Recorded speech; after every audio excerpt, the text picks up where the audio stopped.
The massive alien ship appeared on a quiet Tuesday morning, its dark hull blocking out the sun over New York City. Traffic stopped.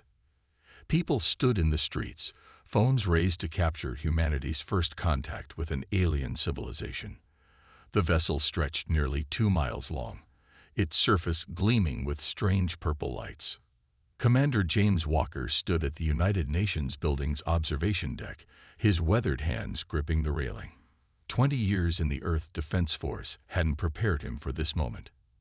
Next to him, General Roberts kept pressing his earpiece, listening to reports flooding in from military bases worldwide. 3 more ships just appeared over London, Moscow, and Beijing. Roberts said, his voice tight. They're just sitting there. Walker nodded, studying the alien ship's design. Something seemed off about it. Despite its size, the hull showed obvious weak points. The weapon ports were exposed, and the engine configuration appeared needlessly complex.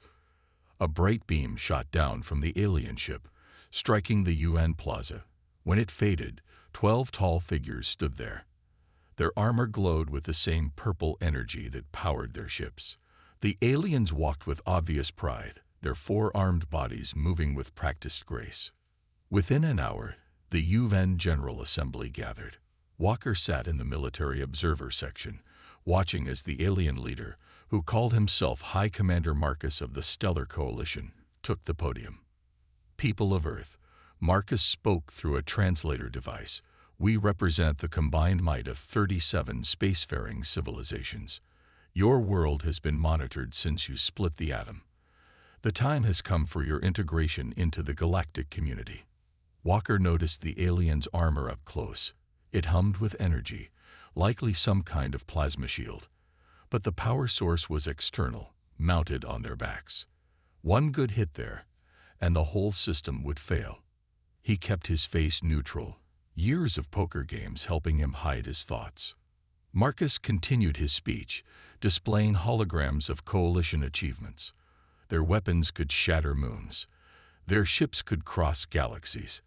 Their smallest patrol craft carried enough firepower to level continents. But Walker saw what others missed. The plasma weapons took 3 seconds to charge. The ship engines wasted energy on unnecessary processes. Their targeting systems relied on predictable algorithms. Everything was built to impress, not to function efficiently. During the presentation, Walker caught Dr. Lisa Reed's eye from across the room. The quantum physicist gave him a slight nod. She saw it too. The coalition's technology was advanced but deeply flawed. After the initial speech, Marcus agreed to answer questions. A Japanese diplomat asked about trade. An Indian representative inquired about cultural exchange. Walker raised his hand, and Marcus acknowledged him with what passed for a smile among his species. Your weapons, Walker said carefully. They're all plasma-based. Of course, Marcus replied, pride evident in his voice. Primitive projectile weapons like yours were abandoned centuries ago by all advanced cultures. Energy weapons are the mark of civilization. Walker shared another look with Dr. Reed. The aliens had fallen into the trap of tradition. They'd stopped innovating, stopped questioning their basic assumptions about warfare and technology. The meeting concluded with Marcus giving Earth 1 month to prepare for integration into the coalition. As the aliens departed in their beam of light, Walker was already planning. He caught up with Dr. Reed in the hallway. Tell me I'm not crazy, he said quietly. She shook her head, her eyes bright with excitement. You saw it too. Their whole weapons platform is based on an outdated understanding of physics. They're using brute force where precision would work better. It's like they're stuck in a technological rut. Can we exploit it? Oh yes, she smiled. Their sensors are tuned for plasma signatures. They probably couldn't detect a simple railgun until it was too late. And those shields. They're expecting energy weapons, not kinetic impacts. Walker pulled out his phone and dialed General Roberts. Earth had 1 month, and they were going to use every second of it. The aliens thought they were dealing with primitive humans who would be awed by their technology. They were about to learn a hard lesson about human ingenuity. As he looked back at the alien ship hovering over the city, Walker allowed himself a small smile. Sometimes the simple solutions were the best ones, and humanity was about to prove it. A week after first contact, Dr. Reed's laboratory buzzed with activity. Screens displayed captured footage of coalition weapons tests, each frame revealing more about their technological weaknesses. She rewound the same clip for the 10th time, watching purple plasma bolts demolish an abandoned building. "Play it at quarter speed," Walker ordered, leaning over her shoulder. The footage slowed, showing the plasma bolt's path in detail. "There. See that flicker before they fire? 3-second charge time," Reed confirmed, typing notes. "And look at the energy waste." She pointed to the thermal readings. Nearly 60% of their power disperses as heat. That's horribly inefficient. Their discussion broke as emergency sirens blared throughout the facility. General Roberts burst into the lab, his face grim. "They're back. The coalition wants an answer now. Not in 3 weeks. Now." In the United Nations chamber, High Commander Marcus stood at the podium again. This time, his translator was off. He wanted Earth's leaders to hear the natural menace in his voice. "Your species delays the inevitable," Marcus growled. "We offer you advancement beyond your dreams, yet you hesitate. Perhaps a demonstration is needed." The alien pressed a button on his armor. Above Beijing, one of the coalition ships fired a plasma bolt into the empty ocean. Water exploded skyward in a massive column, the blast creating waves that rocked ships for miles. "That was 5% power," Marcus stated. "Imagine what full strength could do to your cities." Walker watched from his seat, keeping his expression neutral despite his racing thoughts. The blast was impressive, but he calculated the energy readings. The coalition ship had needed 45 seconds to recharge after that shot. In a real battle, that was an eternity. Dr. Reed sat nearby, hidden in a crowd of scientists. Her tablet discreetly recorded everything. Each demonstration gave them more data, more proof of the fundamental flaws in coalition technology. "You have 24 hours, Marcus announced. "Accept integration, or we will choose a city to demonstrate full power." The chamber erupted in shouted arguments. While diplomats debated, Walker slipped out to join Reed in the hallway. She showed him her readings. "Their ships actually drift slightly when firing," she explained. "The recoil compensation is terrible. They rely entirely on their shields instead of basic stability." "What about their armor?" Walker asked. "Pure energy shielding. No physical protection at all." Reed smiled. "They're so convinced energy weapons are supreme, they've forgotten about simple kinetic impacts. A well-placed stone could crack their suits if it got through the shield." Walker's phone buzzed. A text from their quantum computing team. "New defense system ready for testing. How's Project Blackout coming?" he asked Reed. "The electromagnetic disruption field works perfectly. Their plasma weapons need a stable energy flow. Interrupt that for even a microsecond, and they short out." Walker finished. "What about our new railguns?" "Ready. They fire simple tungsten rods at 40 kilometers per second. No energy signature for their sensors to detect. By the time they see it coming, it's too late." Walker allowed himself a grim smile. They reached the underground testing facility just as General Roberts caught up with them. On the main screen, their first prototype defense system hummed to life. It didn't look impressive. Just a series of electromagnetic field generators arranged in a grid. But when the captured coalition plasma weapon fired at it, the bolt simply fizzled out. "It works," Reed breathed. "Their whole weapon system depends on stable plasma containment. Disrupt that, and we render their entire arsenal useless," Roberts finished. "But will it work on their ships?" "The principle is the same, just on a larger scale," Reed assured him. "We don't need to match their firepower. We just need to make it useless." Walker checked his watch. 23 hours until the coalition's deadline. "How fast can we deploy these?" "Major cities could be covered in 18 hours, Roberts said. The president is ready to give the order. Do it, Walker commanded, but keep everything hidden. Let them think we're still helpless. He stared at the screen showing the alien ships above Earth. Tomorrow, they learn why you should never underestimate human ingenuity. The next 23 hours would determine Earth's fate, but for the first time since the aliens arrived, humanity had hope. Deep beneath the Rocky Mountains, the largest underground facility on Earth hummed with activity. The display screen showed cities around the world installing what looked like ordinary power stations, but these weren't power stations at all. London grid is online, a technician announced. Paris completing final calibrations. Walker watched the main screen from the command center. Beside him, Dr. Reed adjusted calculations on her tablet. They had hidden their defense systems in plain sight, disguising them as urban infrastructure upgrades. Tokyo reports full coverage, another voice called out. Beijing grid at 90%. How many cities left? Walker asked, checking his watch. The coalition's deadline was just 6 hours away. 3, General Roberts replied, marking off locations on a digital map. Moscow is almost done. New Delhi and Cairo need another hour. In the testing chamber below, engineers prepared their new weapon for its final trial. The railgun looked deceptively simple, just a long metal tube with electromagnetic coils.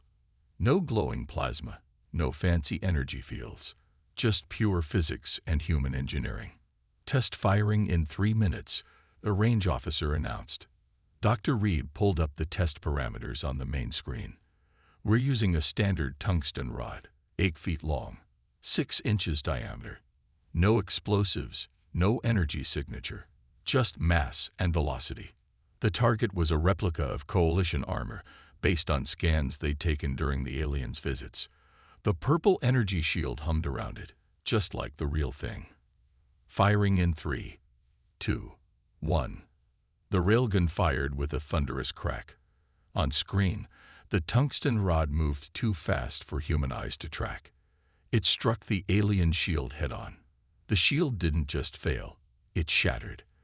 The rod continued through the armor behind it, leaving a perfect hole. The entire process took less than a millisecond.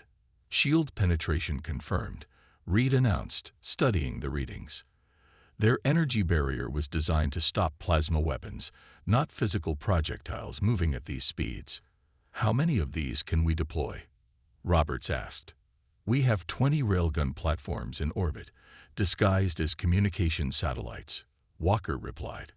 Ground-based installations are ready in 30 locations worldwide, all hidden in commercial buildings or underground. Reed's tablet beeped. Latest intel from our quantum computing team. We've cracked their targeting algorithms. They're remarkably simple. The Coalition relies on predicting plasma weapon trajectories. They never considered having to track kinetic weapons. Status update on Project Blackout. Walker turned to the electromagnetic defense grid displays. All installed grids are functioning perfectly, Reed said. The moment they fire their plasma weapons, our EM field will disrupt the containment. Their own shots will fizzle out before reaching any targets. A junior officer rushed in with a tablet. Sir, Coalition ships are moving. They're taking up attack positions. Walker nodded calmly. Right on schedule. They're trying to scare us with a show of force. He turned to Reed. Are the orbital platforms ready? All 20 railguns report ready for targeting, she confirmed. They still think they're just communication satellites. And the ground-based defense grids, hidden and powered. Cities are protected. We've even managed to disguise the electromagnetic signatures as normal urban power fluctuations. General Roberts studied the tactical display. Coalition ships now position themselves over major cities worldwide, exactly as predicted. They had no idea each ship was already targeted by multiple railgun platforms. Last city grid just came online. A technician announced. Global defense network is complete. Walker allowed himself a small smile. In just 3 weeks, humanity had developed and deployed countermeasures to alien technology that had taken centuries to develop. While the coalition relied on brute force and intimidation, Earth had focused on efficiency and innovation. "Now we wait," Walker said, watching the countdown to the coalition's deadline. "Let them make the first move." "They still think we're helpless," Reed added, double-checking her calculations one final time. "They expect us to surrender in fear of their superior technology." Superior technology, Roberts scoffed. They'd been using the same weapons for centuries without improvement. While he gestured at the simple but lethal railgun designs, we never stopped innovating. The countdown showed 5 hours remaining. Humanity was ready. The coalition was about to learn that sometimes the simplest solutions were the most effective. The deadline arrived with the rising sun. Coalition ships cast massive shadows over every major city on Earth, their purple engines pulsing with barely contained power. In New York, High Commander Marcus stood before the United Nations for the third and final time. "Your time has expired," Marcus announced, his translator off again to let his natural voice convey his superiority. "Your primitive world has been given every chance to join civilization peacefully. Now we demonstrate the price of defiance." The alien commander raised his 4 arms, each hand activating a different control on his armor. Above Sydney, Australia, the nearest coalition ship began charging its main weapon. The familiar purple glow built up at its bow, growing brighter by the second. In the underground command center, Walker watched the energy readings climb. "They're really going to do it," he said quietly. "They're going to fire on a populated city." "Sir," General Roberts stood ready at the defense console. "Should we reveal our capabilities now?" Walker shook his head. "Wait. Let them fire. Let's show them exactly how obsolete their weapons have become." Dr. Reed's fingers flew across her keyboard, monitoring the electromagnetic defense grid. "Sydney's protection is at full power. The grid is disguised perfectly. They have no idea it's even there." The coalition ship's weapon reached full charge. Purple energy swirled around its barrel, building to levels that made their previous demonstration look tiny in comparison. "People of Earth," Marcus's voice boomed through every communication device worldwide. "Witness true power." The ship fired. A massive bolt of plasma, large enough to vaporize half the city, streaked toward Sydney. Coalition sensors showed nothing in its path. No defenses, no shields, nothing but helpless human buildings. Then it hit the electromagnetic grid. The bolt didn't explode. It didn't impact. It simply dissolved. The plasma containment field collapsed, and the deadly energy dispersed harmlessly into the atmosphere like purple fog. Silence fell over the UN chamber. Marcus stared at the tactical display, his alien features showing clear shock. "Impossible," he whispered. "Fire again." The ship charged its weapon once more. Again, it fired. Again, the bolt dissipated harmlessly against Earth's invisible shield. Walker picked up a secure phone. "Now," he ordered. "Show them our response." High above Earth, 20 communication satellites suddenly rotated, revealing their true nature. Rails extended from their sides, electromagnetic coils powering up. "What are those?" Marcus demanded, seeing new signals appear on his tactical display. But these weren't energy signatures his sensors recognized. They were just moving objects. The first railgun fired. A tungsten rod, accelerated to 40 kilometers per second, struck the coalition ship's shield above Sydney. The purple energy barrier, designed to stop plasma weapons, might as well have been tissue paper. The rod punched straight through, leaving a clean hole from bow to stern.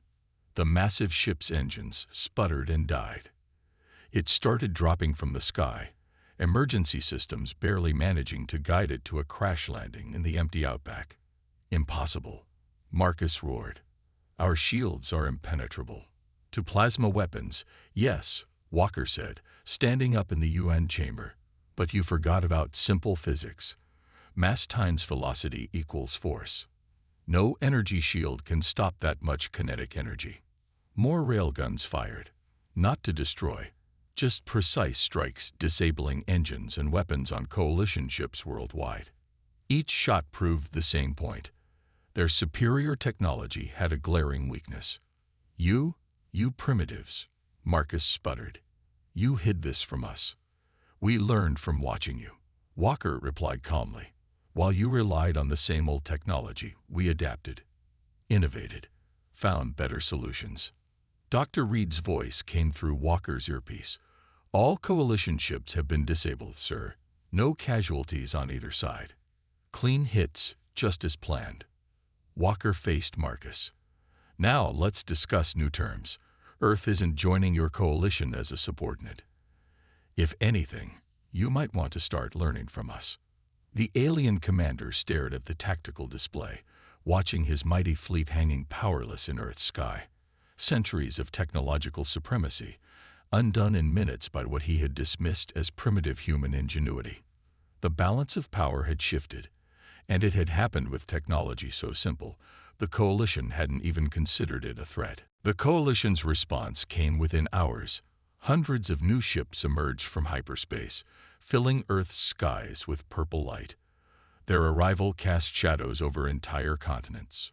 Full invasion fleet detected, a technician announced in the command center. Over 500 vessels, varying sizes. Walker stood calmly at the main console, watching the ships take position.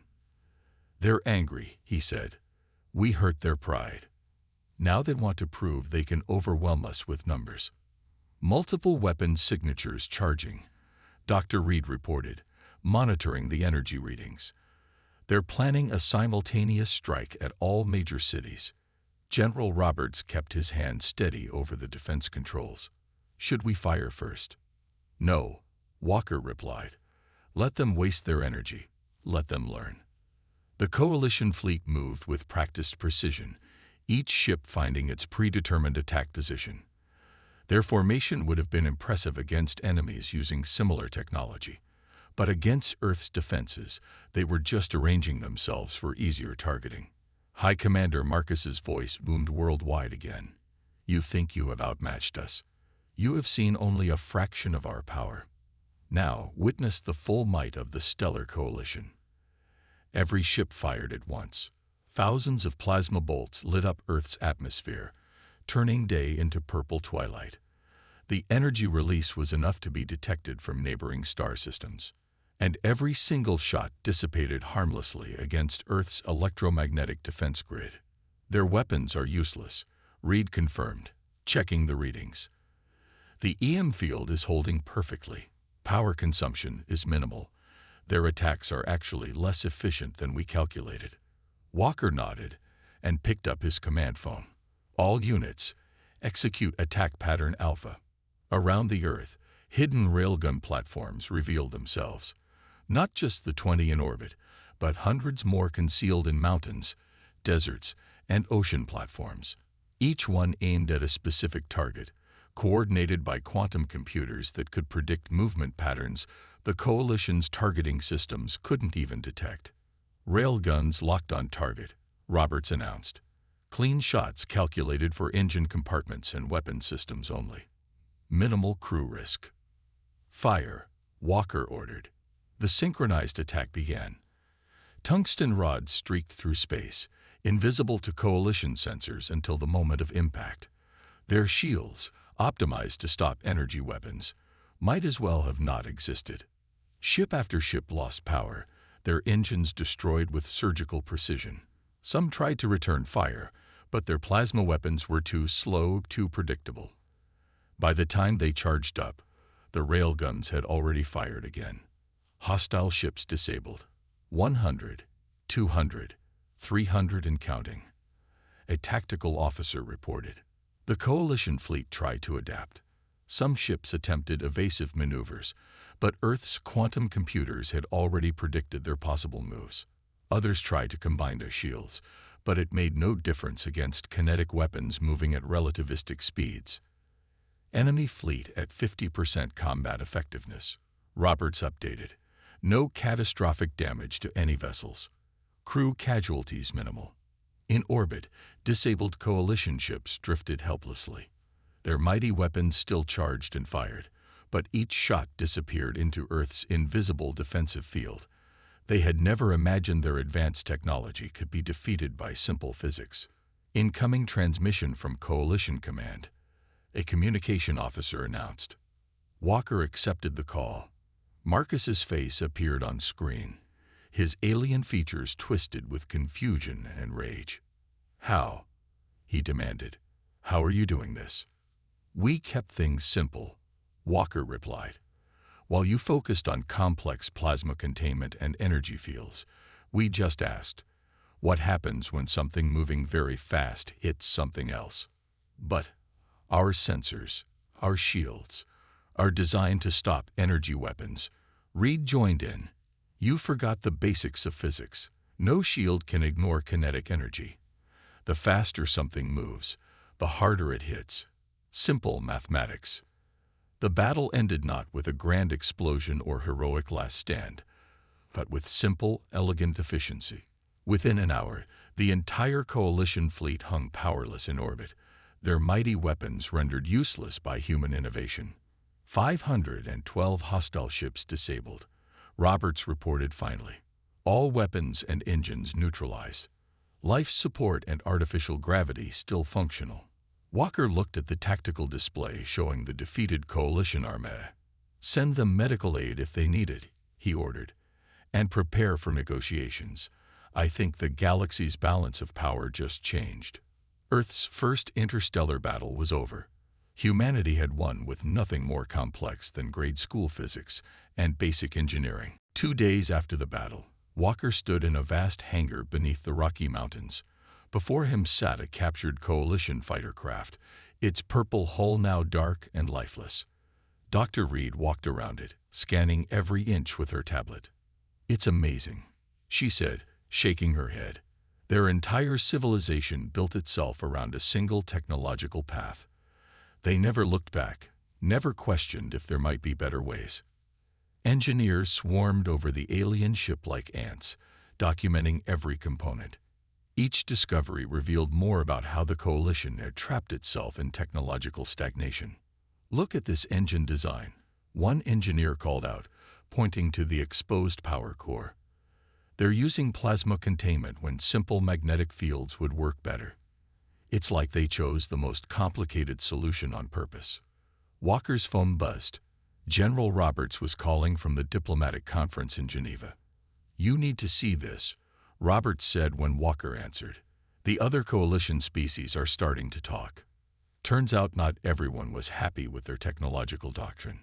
In Geneva's conference hall, alien representatives from 37 worlds sat in stunned silence as Dr. Reed presented her analysis. The massive screen behind her showed side-by-side comparisons of coalition and human technology. "Your plasma weapons require 3 seconds to charge," she explained, highlighting the efficiency graphs. "They waste 60% of their energy as heat. In comparison, our railguns fire instantly and convert 95% of their energy into kinetic force." A delegate from a crystalline species raised its appendage. "But our weapons can destroy moons." "Yes," Reed agreed, "by wasting enormous amounts of energy. Our tungsten rods, accelerated to near-relativistic speeds, can do the same thing using basic physics and far less power." More aliens began to speak up. Some admitted they had questioned coalition technology, but feared being labeled primitive. Others revealed abandoned research into alternative weapons, projects shut down by coalition doctrine. In orbit, human engineers helped repair damaged coalition ships. Many alien crew members watched in amazement as their complex plasma systems were replaced with simple electromagnetic alternatives. "Your way is elegant," one alien engineer admitted, watching the human team install a new engine control system. "We forgot that advanced doesn't always mean complicated." Walker toured more captured ships throughout the day. Each one showed the same pattern: technology designed to impress rather than function efficiently. The coalition had been so focused on appearing advanced, they'd forgotten the fundamental principles of science. Latest reports from coalition space, Roberts called to update him. 3 species have already requested our help modernizing their fleets, They're saying Earth's primitive approach could revolutionize their entire civilization. Dr. Reed's analysis team made another breakthrough that evening. They discovered the Coalition's technological stagnation had begun centuries ago, when they first mastered plasma containment. They thought they'd reached the peak of possible advancement, she explained during the evening briefing. They stopped looking for alternatives, stopped innovating, just kept making the same technology bigger and more complex. And now? Walker asked. Now they're learning that simple doesn't mean primitive, she smiled. Some Coalition scientists are already combining our basic principles with their advanced materials. The results are impressive. Reports came in from across Coalition space. Worlds that had been bound by technological doctrine for centuries were embracing new ideas. Earth's primitive approach had sparked a renaissance of innovation. The Coalition's requesting full technological exchange. Roberts announced late that night. They want to learn everything. Our engineering principles, our design philosophy, even our basic science education. Walker stood at the command center window, watching engineers install a new hybrid engine in a Coalition ship. Human electromagnetic technology merged with alien materials, creating something better than either civilization had before. We didn't just change the balance of power, Reed said, joining him at the window. We showed them a new way of thinking. Sometimes you have to step back to move forward. The Coalition ships in orbit now shone with both purple and blue light. Alien power cores modified with human engineering. It was a visual symbol of how two approaches to technology could work together, once everyone stopped assuming complex meant superior. Humanity had done more than win a battle. They had sparked a technological revolution that would reshape the galaxy. 1 month after the Battle of Earth, the planet had become the center of a technological revolution. The once threatening Coalition ships now peacefully orbited alongside human vessels, their hulls showing a mix of both civilizations' engineering. Walker walked through the new International Space Academy, where humans taught alien engineers the basics of efficient design, while learning about advanced materials from their former enemies. In one classroom, Dr. Reed was explaining Newton's laws of motion to a group of fascinated Coalition scientists. So you see, she said, pointing to a simple diagram, your plasma containment problems can be solved with basic magnetic fields. No need for complex energy matrices. All these centuries, a Coalition engineer replied, his four hands busy taking notes. We thought we were advancing by making things more complicated. We never considered going back to study the basics. The Academy's main hangar displayed the results of this cultural exchange. New hybrid ships combined human simplicity with Coalition materials. They were smaller than pure Coalition vessels, but far more powerful and efficient. Latest test results from the Jupiter Proving Grounds, General Roberts reported, joining Walker at the observation window. The new hybrid drives use 10% of the power, but achieve twice the speed. 7 Coalition worlds have already requested permission to upgrade their entire fleets. Walker nodded, watching a demonstration below. A human instructor showed alien students how to build a simple railgun. Next to it sat a Coalition plasma cannon, now modified with Earth's electromagnetic principles to fire in under a second instead of 3. How are they handling the change? Walker asked. Better than expected, Roberts replied. Turns out lots of Coalition species were frustrated with their technological restrictions. They just needed someone to prove there were better ways. In orbit, the first joint human Coalition patrol ship prepared for its maiden voyage. Its hull gleamed with both Earth's practical design and Coalition's advanced materials. The weapon systems combined railguns with plasma technology, creating something neither civilization could have built alone. Dr. Reed's tablet beeped with updates from research teams across Coalition space. 3 more breakthroughs today, she announced, joining them. A Coalition team used our principles to redesign their shield generators. Power consumption dropped by 80%. They're calling it the Earth approach, solving complex problems with simple solutions. The Coalition's Central Council had undergone dramatic changes too.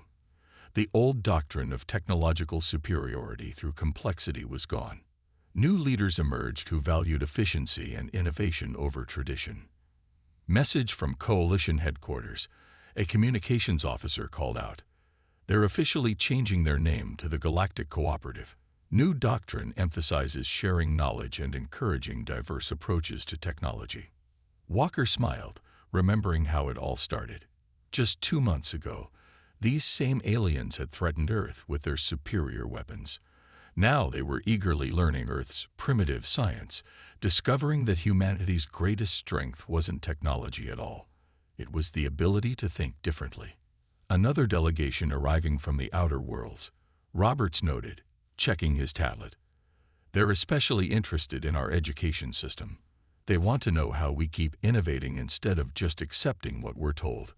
In the Academy's main hall, a new display showed the principles that had turned enemies into allies. Simple solutions often work better than complex ones. Question everything, even if it seems advanced. Innovation comes from understanding basics, not just using technology. Efficiency matters more than impressive displays.